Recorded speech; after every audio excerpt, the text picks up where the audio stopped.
In this video, I'm going to be sharing the morning routine that I use that keeps me motivated and sane enough to run 5 7-figure digital marketing businesses. My name is Matt Diggity, and I'm the founder of Diggity Marketing, LeadSpring, the Search Initiative, Authority Builders, and the Affiliate Lab. And despite being up to my neck in business, I'd say I'm relatively stress-free. And how do I know that? Because I regularly test my levels of cortisol, the stress hormone, and I just don't get stressed. Am I some sort of stress-free genetic mutant that was designed by the government to thwart Google? Maybe. Or do I just put systems and routines in place that are designed to prevent stress from happening in the first place? It's the latter. Now, I've definitely been through times in my life when I was a complete mess. You should have seen me when I was an engineer back before I started being an entrepreneur. But since then, I put together a morning routine that definitely plays a role in the stress management, motivation, and drive in my life. Most high performers, and especially entrepreneurs, have some sort of morning routine. This study by the Sleep Judge showed that people who have morning routines typically make $12,000 more per year than people that don't. And there's many reasons for this. First, it sets the day. You start the day feeling good, feeling productive, and hopefully if you have the right routine, you'll start the day calm. Second, you'll have a lot more energy. Third, it helps to establish habits in other areas of your life. If, for example, you'd like to eat better or be more disciplined about social media,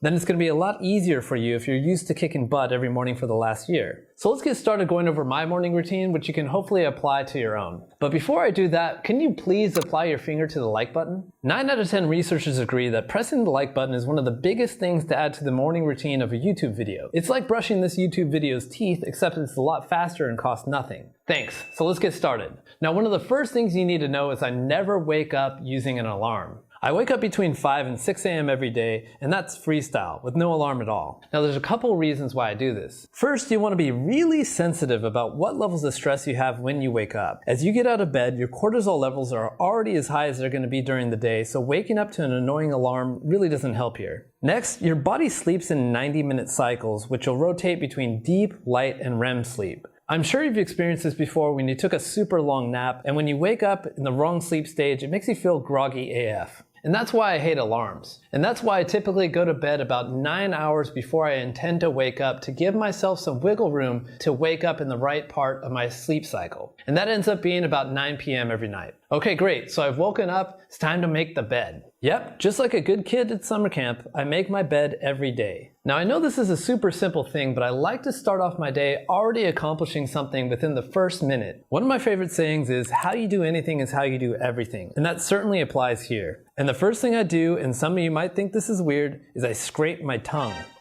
Indian people know what I'm talking about. It's more of an Ayurvedic and yogic practice as compared to the West. Now, I won't get into the health benefits of scraping off a bunch of crap that accumulates on your tongue at night, but if you simply want better breath, this is a game changer. I find that brushing your teeth really just doesn't do the trick, as you're just grinding that crap right back into your tongue rather than scraping it off. And after I brush my teeth, I then splash my eyes with water. The eye splash not only helps you wake up, but it cleans off your eyes for proper light intake, which is important. I'm going to talk about this more later. After that, I use a neti pot. And again, this is an Ayurvedic yoga practice. It helps clear out the sinus from debris and allergens, and for sure, this takes a while to get used to. At the beginning, it's downright terrible, and I guarantee you're going to hate it on your first try. But this is another game changer, especially when you get sick with the sinus infection. After that, I head over to the kitchen and consume my first thing of the day, and that's a vodka tonic.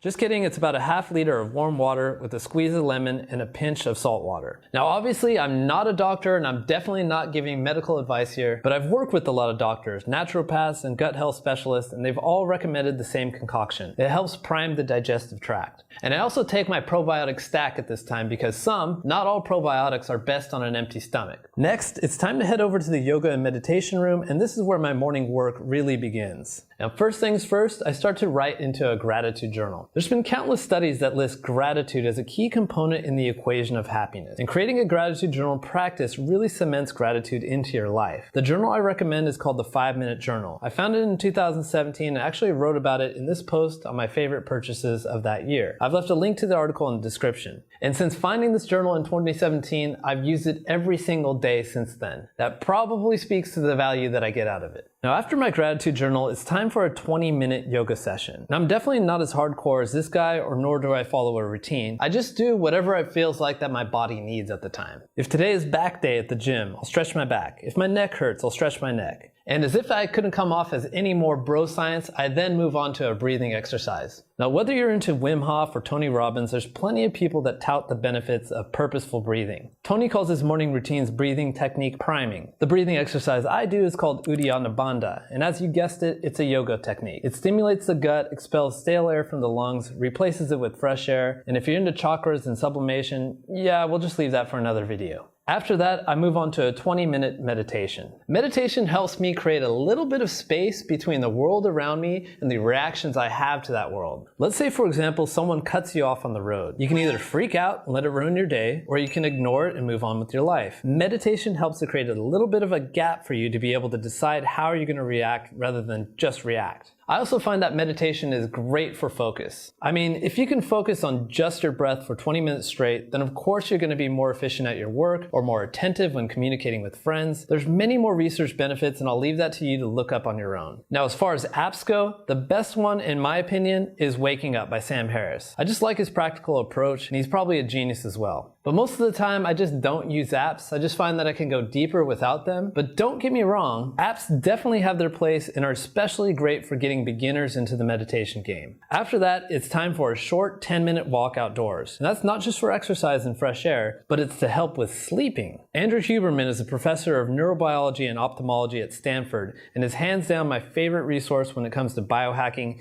even though you would hate to hear it called hacking. Definitely check out his podcast. He mentions various studies where getting early morning light exposure to your eyes shortly after waking sets off your circadian rhythm and actually gives a signal to your body to start producing melatonin 14 hours later. And I sleep pretty damn good, but once I started this habit, my sleep makes cats jealous. Okay, now at this point, it's actually time to do some work.